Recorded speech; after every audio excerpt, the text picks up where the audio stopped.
Alright, this is just a short video just to remind you guys that you should go on to pearsonsuccessnet.com. I gave you guys a password and a login. This was before we did Math Excel. And my new students, I'll be emailing that to you. But if for some reason your login is not working or you don't get the email, I created sort of a generic one.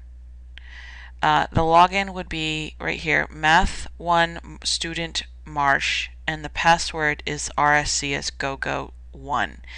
And the website, which I forgot to write down, is www.pearsonsuccessnet.com. So this is the website that goes with your textbook.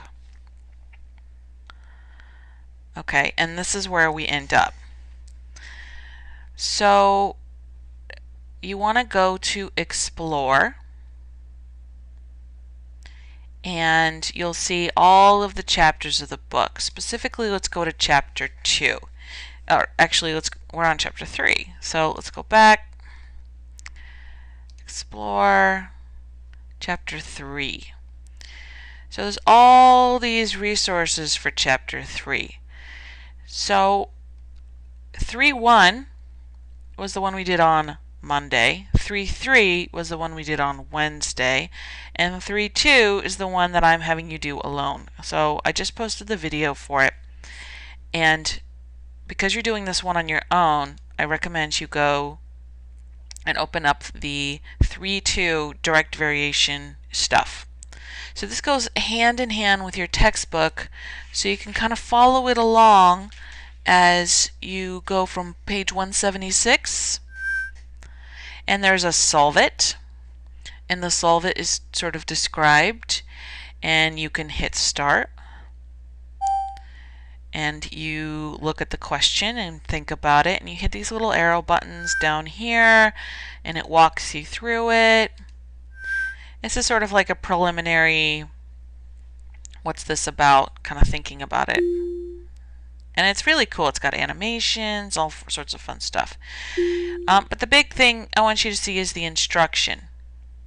If you go to instruction, there's 4 problems, and there are examples that go through all of the different types of In problems this problem, you'll see. you will identify a direct variation.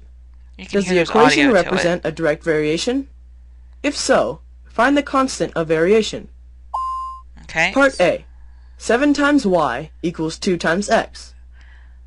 So you guys can watch the rest of this. You click through, make sure to click through all the arrows.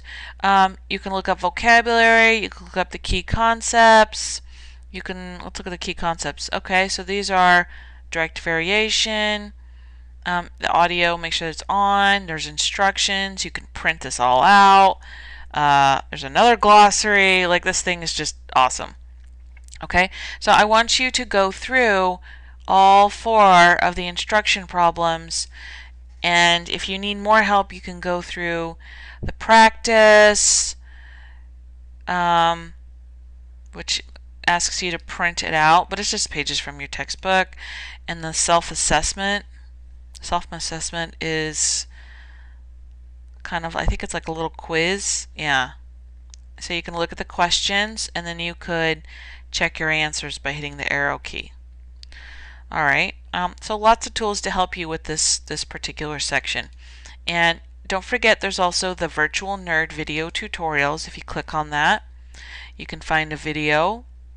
If my video didn't help quite enough, or if you want to look at 3.1 through 2 or 3.1 and 3.3. So there's a video, one for each of the sections that we're going to be looking at here. They're not going to cover everything though. Okay, so don't forget that this is an awesome resource that you should be using. I'm not making it required right now, but I do have the ability to create assignments. So on mine, on the teacher version, I assign I can assign things. So some of you may have seen that they were assigned to you. So do those. Do those to go through and watch the things that are in there. Okay? All right.